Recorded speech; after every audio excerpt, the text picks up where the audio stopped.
Ya,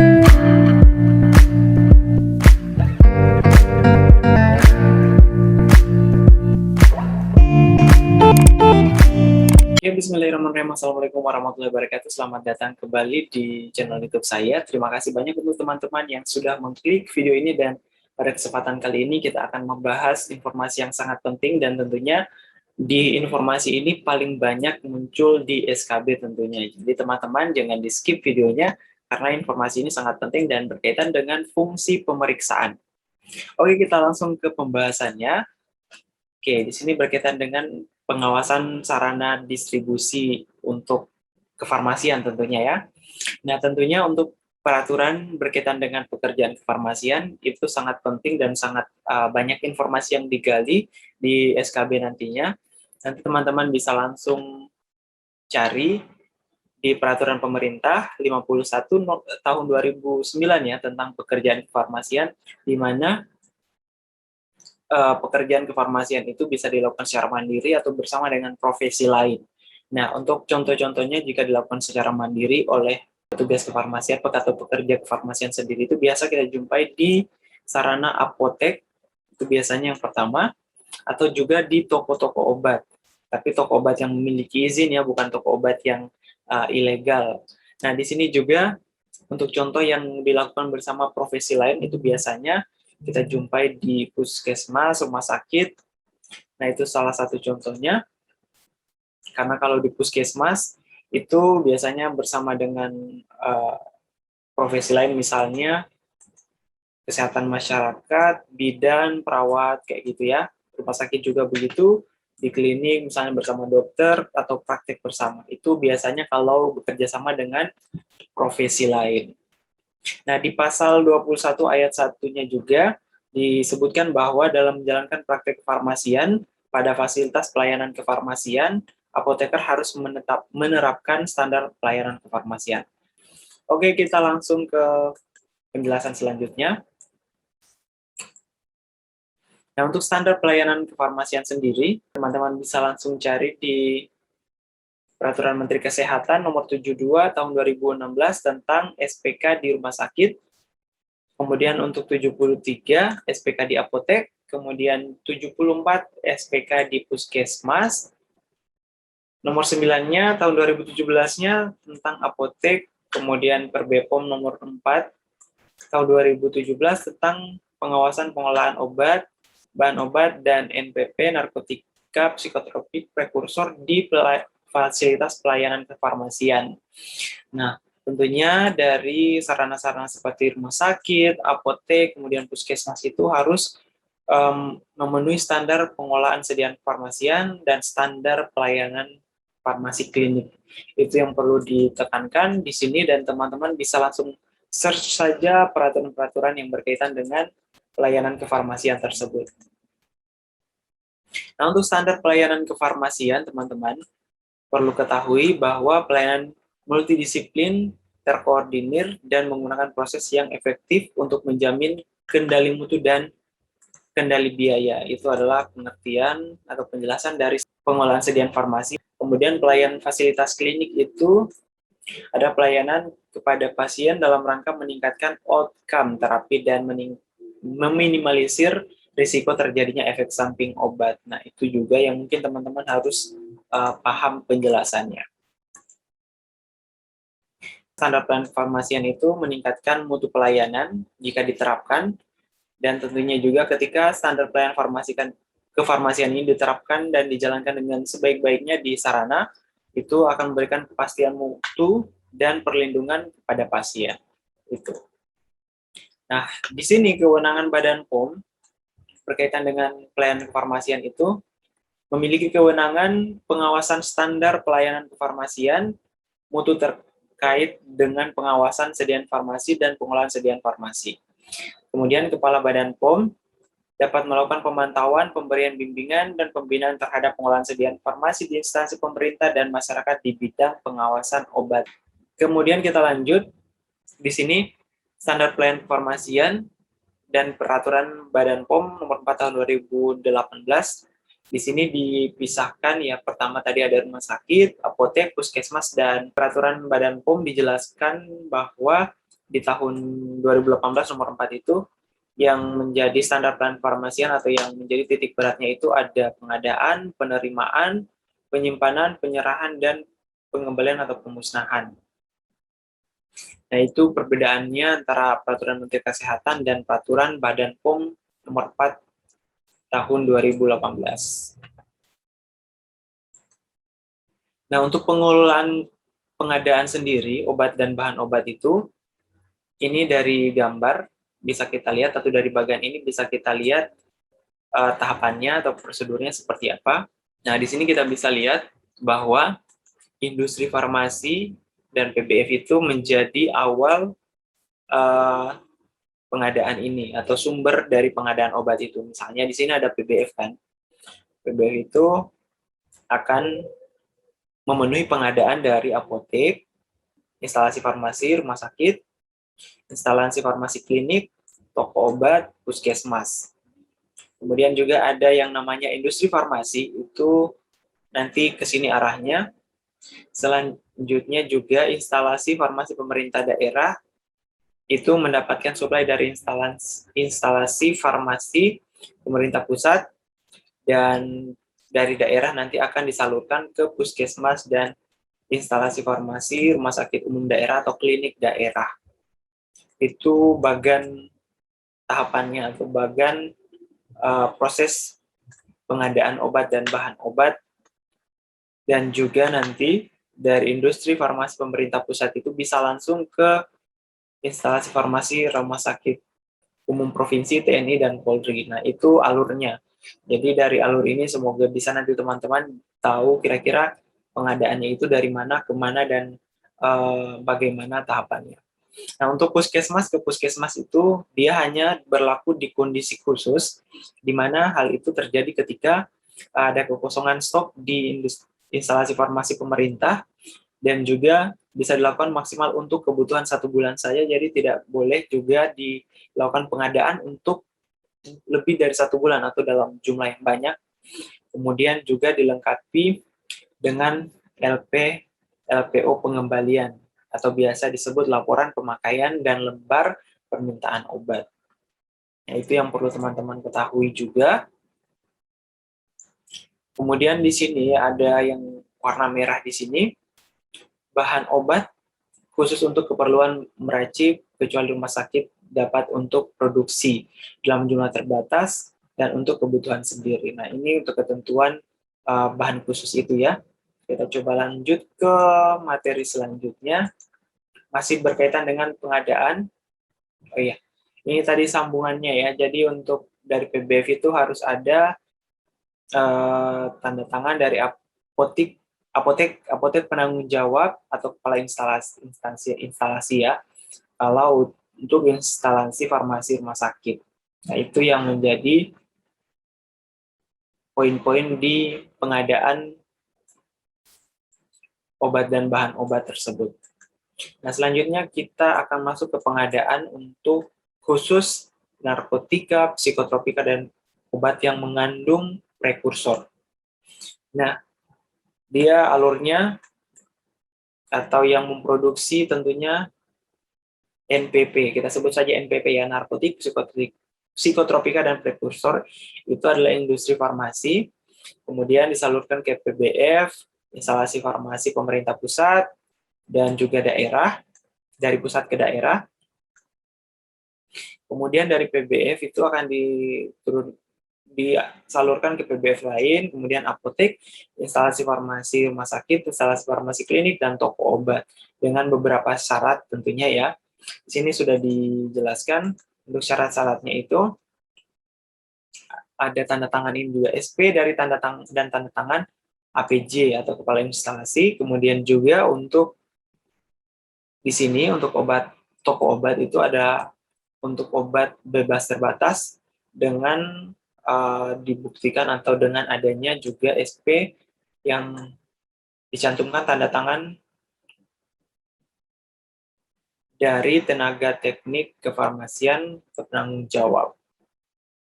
Sementara untuk di instalasi farmasi pemerintah pusat itu ada SP tanda tangan kepala instalasi, dan juga Untuk di puskesmas tadi seperti biasa harus ada LP, LPO.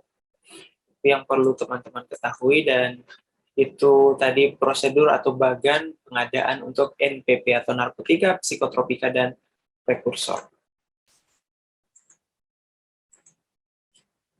Nah, untuk perhatikan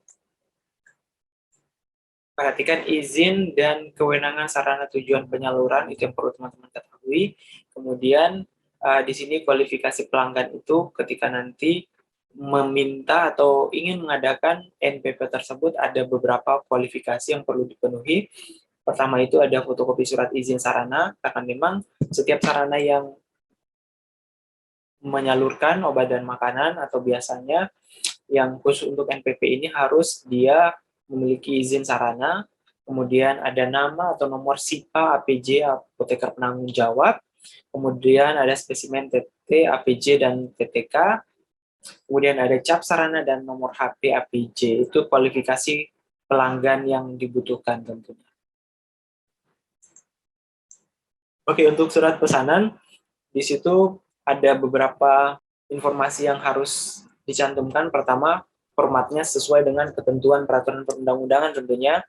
Kemudian harus asli, minimal 3 rangkap untuk NPP. Tidak diperkenankan fax atau fotokopi atau melalui email. Jadi harus yang asli. Kemudian ditandatangani oleh APJ. Kemudian harus ada nama yang jelas juga, serta nomor SIPA atau SIPTTK untuk tenaga teknis kefarmasian. Nah, kemudian ada nama, alamat, nomor telepon, fax, stempel, cap, atau sarana, informasi-informasi seperti itu, nama, alamat, dan telepon instalasi farmasi atau PBF pemasok. Jadi harus jelas juga surat pesanan itu dari mana sumbernya, serta alamat dan nomor telepon yang bisa dihubungi. Kemudian nama, bentuk, kekuatan sediaan, isi kemasan, dan jumlah dalam bentuk angka dan huruf. Jadi selain angka harus ada juga huruf khusus untuk NPP ya. Kemudian nomor urut dan tanggal SP, jadi harus berurut, tidak boleh ada nanti nomor yang missing atau yang kosong ya. Jadi harus berurut supaya bisa mudah dilacak oleh petugas. Kemudian surat pesanan harus terpisah dari obat lain kecuali OT. Jadi itu tadi ya. Jadi itu yang perlu teman-teman ketahui. Kemudian untuk SP narkotika hanya berlaku untuk satu item jenis narkotika. Jadi tidak boleh untuk beberapa jenis ya, jadi hanya satu jenis narkotika saja. Nah tadi OOT ini obat-obat tertentu ya, untuk teman-teman yang ingin tahu kepanjangannya dari OOT, itu adalah obat-obat tertentu. Nah ini catatan ada di bawah, kita bisa baca. SP ini yang tidak bisa dilayani atau dipenuhi harus pertama, dibuat SP atau surat penolakan pesanan paling lama 7 hari kerja, kemudian tetap diarsipkan dan diberi tanda pembatalan yang jelas.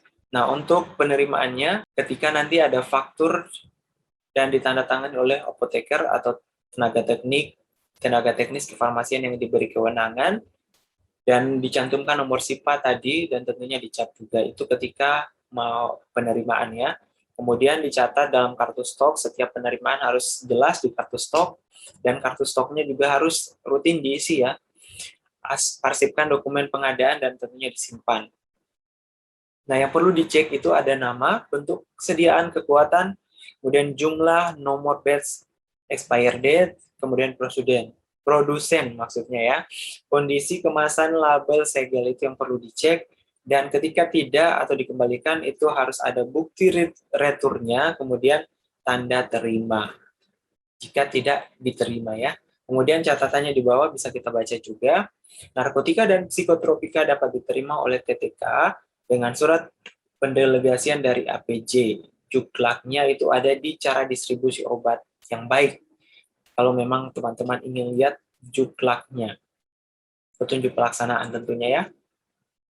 Nah, untuk penyimpanan, di sini dijelaskan bahwa obat harus disimpan dalam wadah asli dari pabrik.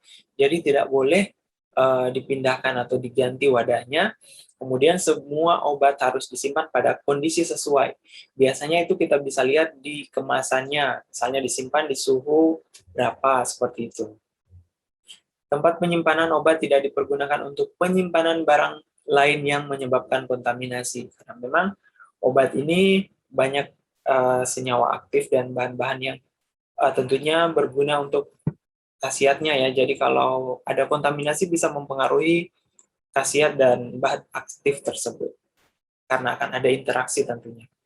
Kemudian juga sistem penyimpanan memperhatikan bentuk sediaan dan kelas terapi serta disusun secara alfabetis. Jadi ketika nanti disimpan juga itu harus ada urutannya dari A sampai Z, itu harus sesuai. Kemudian sistem FIFO ini jelas ya, jadi harus first in first out. Jadi yang masuk duluan yang dijual atau dikeluarkan terlebih dulu, ataupun yang expire duluan itu yang dikeluarkan terlebih dahulu. Kemudian LASA, look alike, sound alike. Jadi apa yang kelihatannya seperti itu harus memang seperti itu. Jadi tidak boleh dipalsu-palsukan ya. Kemudian tidak menyentuh lantai secara langsung. Jadi harus ada pembatas antara lantai dengan produk supaya nanti ini mencegah dari kelembaban atau lantai ketika nanti misalnya basah, seperti itu. Kemudian kapasitas penyimpanan juga harus sesuai, tidak boleh saling menumpuk atau nanti terlalu berdesak-desakan. Nah, ini juga kondisi-kondisi penyimpanan di mana tempat penyimpanan narkotika, psikotropika atau NPP tadi dan OOT tadi harus mampu menjaga keamanan dan khasiat mutu. Jadi selain dari suhu, kemudian lokasi penyimpanan juga harus aman. Kemudian penyimpanan NPP farmasi tadi wajib memenuhi standar pelayanan kefarmasian. Itu tadi bisa dibaca di cara distribusi obat yang baik atau CDOB. Kemudian tempat penyimpanan narkotika, psikotropika dilarang digunakan untuk penyimpanan barang selain narkotika dan psikotropika. Makanya biasa dikenal ada lemari NPP ini. Jadi ada lemari khusus untuk obat-obat ini. Jadi tidak bisa dicampur dengan obat jenis lain. Kemudian juga prekursor obat jadi dan obat-obat tertentu disimpan di tempat yang aman berdasarkan hasil analisis risiko masing-masing sarana. Antara lain akses personil, kemudian mudah diawasi secara langsung oleh penanggung jawab. Apotek, instalasi farmasi rumah sakit, puskesmas, instalasi farmasi klinik, dan lembaga ilmu pengetahuan harus memiliki tempat penyimpanan narkotika psikotropika berupa lemari khusus ya. Ini tadi yang saya sebutkan, bahwa untuk narkotika psikotropika harus ada lemari khususnya, dan itu lemarinya dia itu biasa ada dua kunci, dua pintu ya. Jadi dan kuncinya pun itu harus dipegang oleh APJ. Lemari khusus berada dalam pengawasan APJ tadi, apoteker penanggung jawab. Jadi tidak boleh kuncinya dikasih ke sembarang orang seperti itu, harus APJ-nya ya, supaya tadi tugasnya atau fungsinya itu untuk mengawasi atau menjaga obat tersebut tidak disalahgunakan tentunya. Kemudian kita lanjut lagi. Nah, untuk lemari khusus tersebut ada kriterianya juga. Pertama, terbuat dari bahan yang kuat.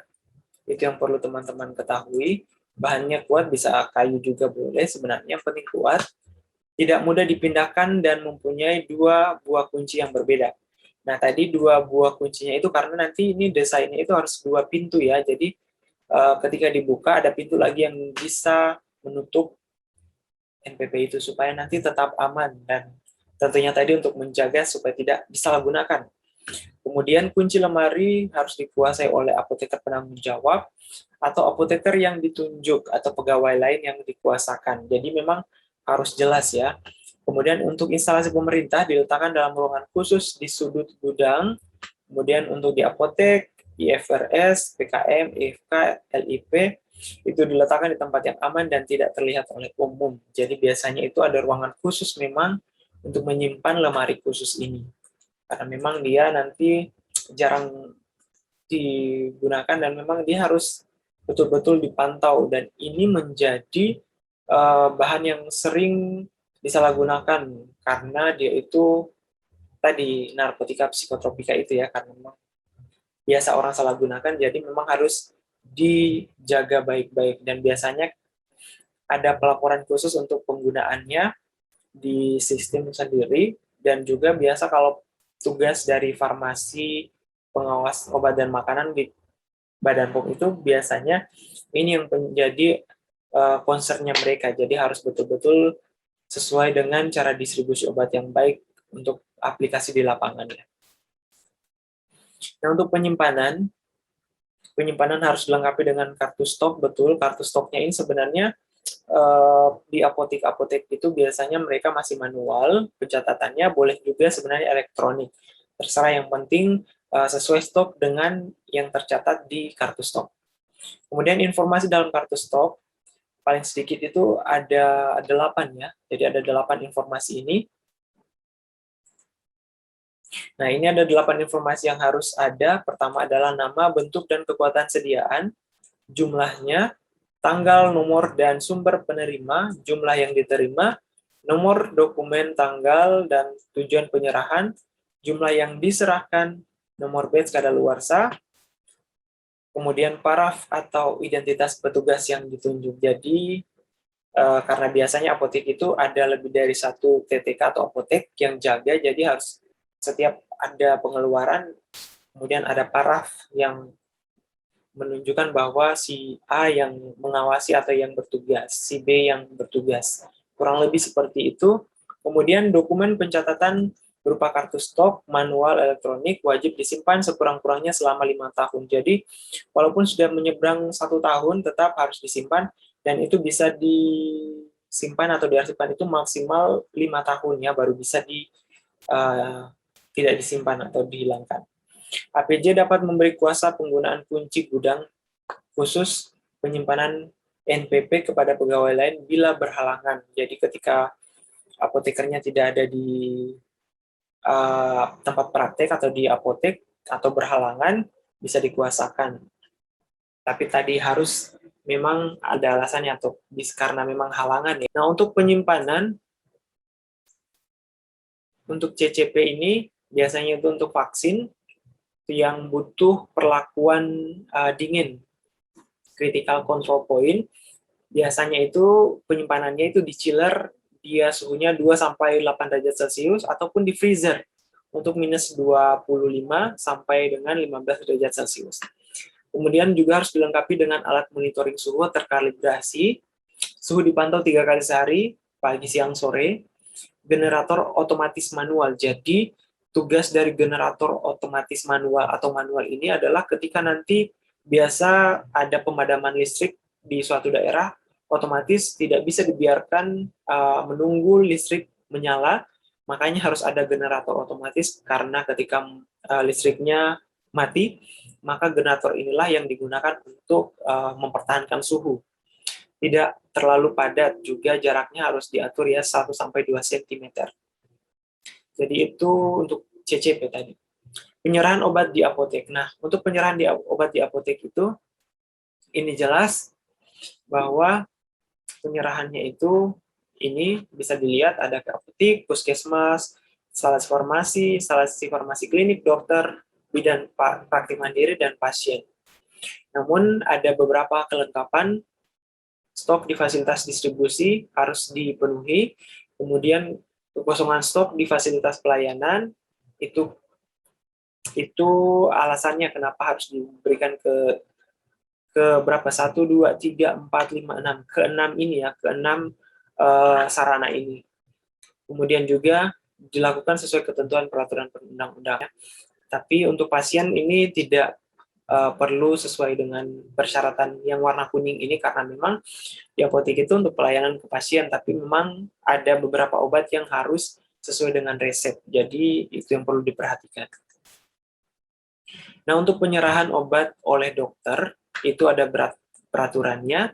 Teman-teman bisa langsung lihat di Undang-Undang 29 tahun 2004 tentang praktik dokter, kedokteran, pasal 35-nya, di mana disebutkan bahwa dokter memiliki kewenangan menyimpan obat dalam jumlah dan jenis yang diizinkan. Jadi harus sesuai dengan yang diizinkan, kemudian meracik dan menyerahkan obat kepada pasien bagi yang praktik di daerah terpencil yang tidak ada apotek. Nah, itu juga bisa teman-teman lihat di Keputusan Menteri Kesehatan HK 107 tahun 2018 tentang daftar obat keadaan darurat medis pada praktik mandiri dokter. Nah, ini contohnya. Nah, sekarang kita masuk ke alur penyerahan NPP atau narkotik, psikotropika, dan prekursor tadi. Ini bagian penyerahannya tentunya apotek itu nanti bisa menyerahkan ke pasien dengan permintaan tertulis untuk mencukupkan kebutuhan resep tentunya ya. Jika nanti diserahkan ke apotek lain atau puskesmas, instalasi farmasi rumah sakit ataupun klinik ya. Ini untuk kebutuhan mencukupkan kebutuhan resep. Kemudian untuk dokter, kemudian dokter di daerah terpencil atau NPP dalam bentuk suntikan. Nah, untuk pemusnahannya sendiri, obat itu dimusnahkan tidak serta-merta dimusnahkan seperti itu saja, ada prosedurnya, di mana dalam pemusnahan harus ada dibuatkan berita acara pemusnahan yang memuat informasi seperti ini, ada hari, tanggal, bulan, tahun, tempat pemusnahan, nama penanggung jawab, nama saksinya juga ada saksi. Di situ biasa kalau di Badan POM itu ada instansi-instansi menjadi saksi juga ya. Kemudian nama, jumlah, bentuk sediaan, expired date, nomor batch, kekuatan, pre, dan OOT. Cara dan alasan pemusnahannya juga harus dicantumkan, tanda tangan penanggung jawab, saksi, dan pihak ketiga. Saksi pemusnahan itu dipersyaratkan Balai POM setempat atau Dinas Kesehatan Provinsi, Kabupaten, Kota setempat. Nah, untuk pemusnahan produk obat itu biasanya dilakukan ketika obat tersebut rusak, TMS, TIE atau tidak tanpa izin edar, atau karena expired, atau karena TP. Kemudian juga tidak mencemari lingkungan, itu persyaratannya, tidak membahayakan kesehatan. Biasa dilakukan di insinerator ya, untuk pemusnahannya. Nah, untuk berita acara pemusnahan itu dibuat 4 rangkap. Pertama untuk Kepala Badan POM, jadi Kepala Badan POM yang di pusat, kemudian Dirjen Binfaf dan Alkes, kemudian Kepala Dinas Kesehatan Provinsi POM 10 ya, itu juga ada pertinggal juga yang perlu diarsipkan. Nah, ini ada dokumen. Oke, masing-masing dokumen di file tersendiri terpisah dari dokumen lain. Itu persyaratannya, disimpan paling singkat 3 tahun, harus dapat ditunjukkan pada saat pemeriksaan. Biasanya pemeriksaannya itu dari Badan POM. Kemudian kita lanjut kepada poin G atau pencatatan. Pencatatannya itu meliputi nama, bentuk, kekuatan sediaan, jumlah persediaan awal dan akhir, tanggal, nomor dokumen, sumber penerimaan, tujuan penyaluran, jumlah yang diterima atau disalurkan, nomor batch, dan expired date para petugas. Itu adalah pencatatan yang perlu dicantumkan. Pelaporan industri farmasi PBF atau pedagang besar farmasi wajib membuat atau menyimpan dan menyampaikan laporan pemasukan dan penyaluran narkotika, psikotropika, dan prekursor. Laporan disampaikan kepada ada 2, yaitu Dirjen Kefarmasian, Alkes, Direktur Pengawasan Distribusi Pelayanan Obat NPP. Apotek, farmasi, IFRS, IFK, Liptek wajib membuat, menyimpan, dan menyampaikan laporan pemasukan pengeluaran narkotika psikotropika ke Dinas Kesehatan Kabupaten Kota, termasuk tembusannya Kepala Badan POM atau Kepala Balai POM ya, Kepala Balai POM. Laporan setiap bulannya paling lambat tanggal 10 bulan berikutnya. Jadi kalau mau laporkan yang bulan Oktober misalnya ya, jadi dilaporkan di maksimal tanggal 10 bulan November, seperti itu. Laporan dapat digunakan sistemnya secara elektronik. Sebenarnya di sini, di soal SKB itu paling sering ditanyakan itu yang berkaitan dengan praktek atau tenaga kerja kefarmasian itu pekerjaannya seperti apa, dan juga berkaitan dengan NPP tadi, misalnya kriteria untuk penyimpanan NPP itu seperti apa yang benar, itu biasa ditanyakan. Dan tadi adalah informasi kilas terkait dengan komoditi obat, semoga bermanfaat, dan pada kesempatan selanjutnya kita akan membahas komoditi lain seperti apa kira-kira. Oke, terima kasih banyak untuk menonton video ini. Billahi taufiq wal hidayah. Wassalamualaikum warahmatullahi wabarakatuh, dan sampai jumpa.